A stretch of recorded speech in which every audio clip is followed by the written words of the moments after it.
सब लोगों को मेरा नमस्कार, सबको मेरा प्रणाम। I love you to.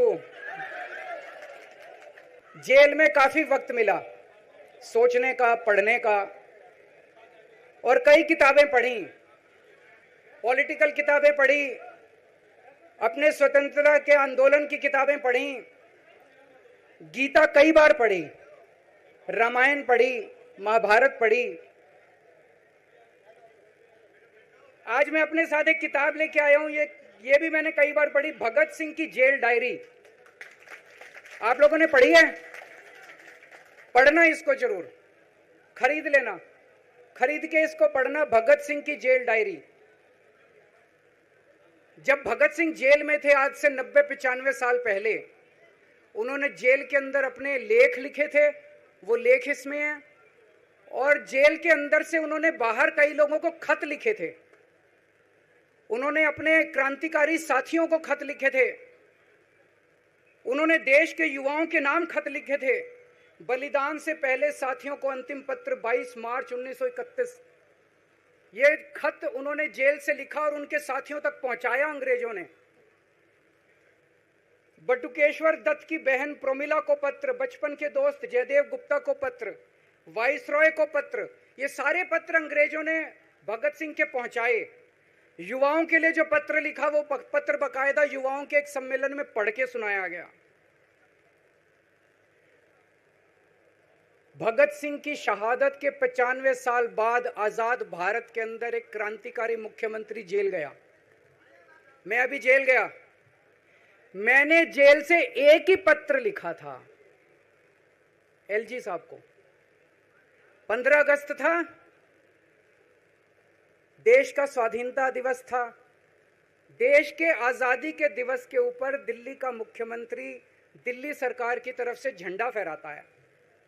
मैंने एलजी साहब को 3 दिन पहले चिट्ठी लिखी, 15 अगस्त के 3 दिन पहले, कि एलजी साहब, मैं चूंकि जेल में हूं, मेरी जगह आतिशी जी को झंडा फहराने की इजाजत दी जाए। कुछ गलत तो नहीं लिखा? वो चिट्ठी मेरी एलजी साहब तक नहीं पहुंचाई गई, मुझे चिट्ठी वापस करी गई और मेरे को ये वार्निंग जारी की गई। ये वार्निंग भी लेके आया हूं, जिंदगी भर साथ रखूंगा ये मेरे को वार्निंग दी गई कि दूसरी बार अगर आपने एलजी साहब को चिट्ठी लिखने की हिम्मत करी तो आपके साथ जो फैमिली मुलाकात होती है हर हफ्ते, वो फैमिली मुलाकात बंद कर दी जाएगी। मैं मन में सोच रहा था, अंग्रेजों ने भी नहीं सोचा था कि आजाद भारत के अंदर 95 साल के बाद अंग्रेजों से ज्यादा क्रूर और अत्याचारी शासक इस देश के ऊपर आएगा। आपने सुना होगा, बटुकेश्वर दत्त और भगत सिंह ने असेंबली में एक बम फेंका था, या सुना है सब लोगों ने? तो दोनों को जेल हुई, दोनों को एक ही जेल में रखा गया, बगल बगल वाली कोठरी में रखा गया। ये मैं चिट्ठी पढ़ के सुना रहा हूं आपको, भगत सिंह की, जो उन्होंने प्रोमिला को, बटुकेश्वर दत्त की बहन को लिखा। कल रात बट्टू को किसी दूसरी जेल में भेज दिया गया है, तब तक वो उनके साथ ही था भगत सिंह के। ये चिट्ठी 17 जुलाई 1930 की है। उनकी जुदाई मेरे लिए असहाय हो रही है। भगत सिंह लिख रहे हैं बटुकेश्वर दत्त की बहन को कि बटुकेश्वर दत्त की जुदाई मेरे लिए असहनीय हो रही है। आज पहला दिन है जब मैं अपने को पूरी तरह उद्विग्न पा रहा हूं और मेरे लिए हर मिनट एक बोझ बन गया है। एक मित्र से जुदा होना सचमुच सगे भाई से भी ज्यादा प्रिय थे मेरे को बटुकेश्वर। तो दोनों साथ रहते थे। 95 साल के बाद मनीष सिसोदिया और केजरीवाल एक ही केस में जेल जाते हैं। मनीष सिसोदिया को अलग जेल में रखते हैं, मेरे को अलग जेल में रखते हैं, साथ मिलने की इजाजत नहीं दी जाती। आजादी की लड़ाई जब हुई, जवाहरलाल नेहरू जेल गए, महात्मा गांधी जेल गए, बाबा साहब अंबेडकर जेल गए, चंद्रशेखर आजाद जेल गए, अशफाकुल्ला जेल गए, कितने स्वतंत्रता सेनानी जेल गए, कई कई सालों तक जेल गए। जब वो जेल जाते थे, उनसे मुलाकात के लिए उनके साथी उनसे मिलने जाया करते थे, उनके घर के लोग जाते थे, उनके रिश्तेदार उनसे मिलने जाते थे, और जब वो मिलने के लिए जाते थे वो उनसे पॉलिटिकल बातें करते थे। वो उनसे बातें करते थे कि कैसे अंग्रेजों को उखाड़ के फेंकना है, जब मिलने के लिए जेल में जाते थे। जब मैं जेल में था, एक दिन संदीप पाठक मेरे से मिलने के लिए आया। मैं भी पॉलिटिकल आदमी हूं, वो भी पॉलिटिकल, हमारी पार्टी का संगठन मंत्री है। आके उसने मेरे से पॉलिटिकल बातें करी, और क्या करता, रोमांटिक बातें थोड़ी करता। तो पॉलिटिकल आदमी वो, पॉलिटिकल आदमी मैंने उससे पूछा देश में क्या चल रहा है, उसने देश की पॉलिटिकल हालत बताई। मैंने उससे पूछा पार्टी में क्या चल रहा है, उसने संदीप पाठक को ब्लैकलिस्ट कर दिया गया, उसके बाद मेरे से मिलने नहीं दिया गया। भगत सिंह जब फांसी पे चढ़े, उन्होंने सपने में भी नहीं सोचा था कि ऐसा भारत होगा। आज से 95 साल के बाद इस देश के अंदर इतनी क्रूर और अत्याचारी सरकार आएगी कि अंग्रेजों को भी पीछे छोड़ देगी। दोस्तों, मुझे जेल क्यों भेजा इन लोगों ने? ऐसा नहीं कि केजरीवाल ने कोई भ्रष्टाचार किया, वो इनको भी पता है, मेरे को भी पता है, आपको भी पता है। इन्होंने जेल क्यों भेजा मेरे को? इनका मकसद था आम आदमी पार्टी को तोड़ना। इनका मकसद था केजरीवाल के हौसले को तोड़ना, केजरीवाल की हिम्मत को तोड़ना। इन्होंने फॉर्मूला बना रखा है। आप देख रहे हो किस तरह से एमएलए तोड़ दो, एमएलए खरीद लो, ईडी भेज के डरा दो, सीबीआई भेज के डरा दो, फर्जी केस कर दो, जेल में डाल दो, पार्टी तोड़ दो। महाराष्ट्र में कैसे उन्होंने 2-2 राष्ट्रीय पार्टियां तोड़ दी, पार्टी तोड़ दो, सरकारें गिरा दो और अपनी सरकार बना लो। इनको यह लग रहा था केजरीवाल को जेल भेज देंगे तो दिल्ली में इनकी पार्टी टूट जाएगी, दिल्ली में बीजेपी की सरकार बना लेंगे। इनको लग रहा था पंजाब की सरकार तोड़ के पंजाब में हम अपनी सरकार बना लेंगे, इनके एमएलए तोड़ लेंगे। लेकिन हमारी पार्टी नहीं टूटी, हमारे एमएलए नहीं टूटे, हमारे एमएलए तो छोड़ो, कार्यकर्ता भी नहीं टूटे। इनकी बड़ी बड़ी साजिशों के खिलाफ, बड़े बड़े षड्यंत्रों के खिलाफ केवल आम आदमी पार्टी में ताकत है जो आज इनका सामना कर रही है। इनको लगा केजरीवाल के हौसले तोड़ देंगे। आज मैं आपके सामने खड़ा हूं और मैं पूरे विश्वास के साथ कह रहा हूं कि जेल के इन 150-200 दिन जो मैं जेल में रहा, इन दिनों ने मेरे हौसले को और 100 गुना बढ़ा दिया है, कम करने की बजाय। ये लोग पूछते हैं कि केजरीवाल जब जेल में था इसने इस्तीफा क्यों दिया, क्यों नहीं दिया? जेल में से सीएम के पद से इस्तीफा क्यों नहीं दिया? मैंने इस्तीफा इसलिए नहीं दिया क्योंकि मैं देश के जनतंत्र को बचाना चाहता था। इन्हें जो इतने फॉर्मूले बना रखे हैं, एमएलए तोड़ दो, पार्टियां तोड़ दो, एमएलए खरीद लो, डरा दो। अब एक फॉर्मूला और इन्होंने नया बनाया है। जहां जहां ये चुनाव हारे, वहां वहां के मुख्यमंत्री पे फर्जी केस करके उसको गिरफ्तार कर लो और उसकी सरकार गिरा दो। अगर मैं इस्तीफा दे देता, अगर मैं, हेमंत सोरेन साहब ने इस्तीफा दिया, मैं भी इस्तीफा दे देता, इन्होंने सीतारमैया पे भी अभी केस किया है, इस सीतारमैया साहब के ऊपर, इन्होंने पिनाराई विजयन के ऊपर भी केस कर रखे हैं, ममता दीदी के ऊपर केस कर रखे हैं। ये एक ऑपोजिशन के मुख्यमंत्री को नहीं छोड़ते, एक एक को पकड़ के फर्जी केस कर करके उनको जेल में डाल देते और एक एक की सरकार गिरा देते।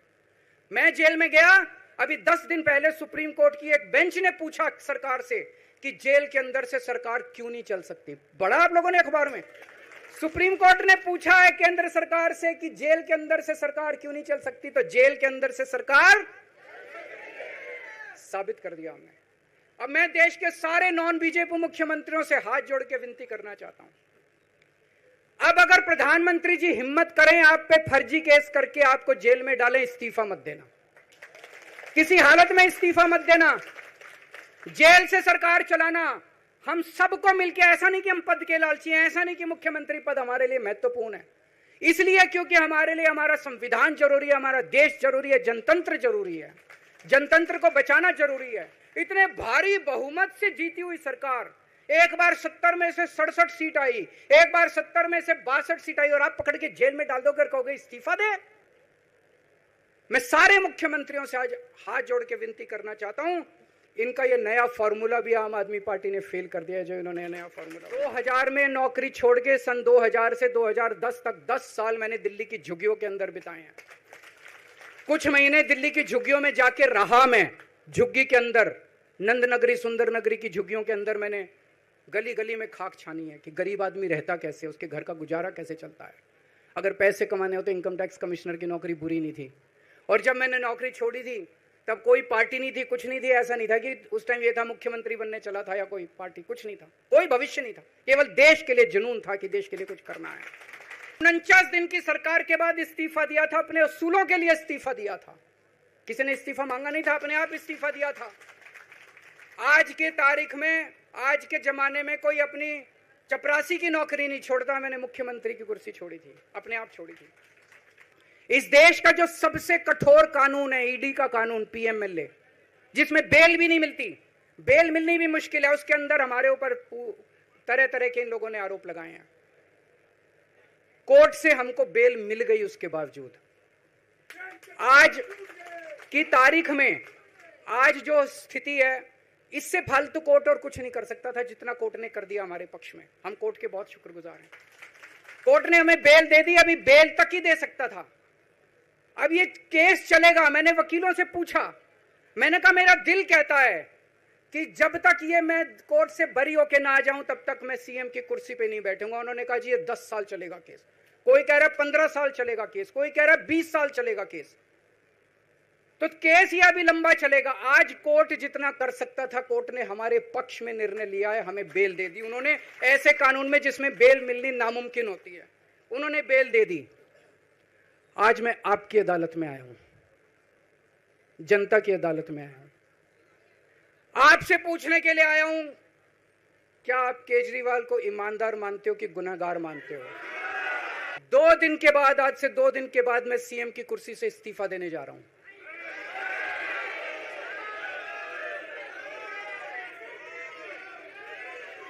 और मैं तब तक सीएम की कुर्सी पे नहीं बैठूंगा जब तक जनता अपना फैसला ना सुना दे। मैं जनता के बीच में जाऊंगा, गली गली में जाऊंगा, घर घर में जाऊंगा, और जब तक जनता अपना फैसला ना सुना दे कि केजरीवाल ईमानदार है, तब तक मैं सीएम की कुर्सी के ऊपर नहीं बैठूंगा। कुछ महीने बाद चुनाव है, दिल्ली के चुनाव है। मैं जनता को निवेदन करना चाहता हूं, अपील करना चाहता हूं, अगर आपको लगता है केजरीवाल ईमानदार है, मेरे पक्ष में वोट दे देना। अगर आपको लगता है केजरीवाल गुनहगार है, मेरे को वोट मत देना। आपको लग रहा होगा अभी अभी जेल से रिहा होके आया है, ये कैसा क्यों बोल रहा है? अभी अभी जेल से रिहाई होके आया है, अब ये इस्तीफा क्यों दे रहा है? इन्होंने मेरे ऊपर आरोप लगाया है, इन्होंने आरोप लगाया है कि केजरीवाल चोर है, इन्होंने आरोप लगाया है केजरीवाल भ्रष्टाचारी है, इन्होंने आरोप लगाया है केजरीवाल ने भारत माता के साथ धोखा किया है। यह करने के लिए नहीं आया था मैं, सत्ता से पैसा और पैसे से सत्ता, इस खेल के खेलने के लिए मैं नहीं आया था, मैं देश के लिए कुछ करने के लिए आया था। जब 14 साल के बाद भगवान राम वनवास से लौटे, सीता मैया को अग्नि परीक्षा देनी पड़ी थी। आज मैं जेल से आया हूं, मैं अपनी अग्नि परीक्षा देने के लिए तैयार हूं।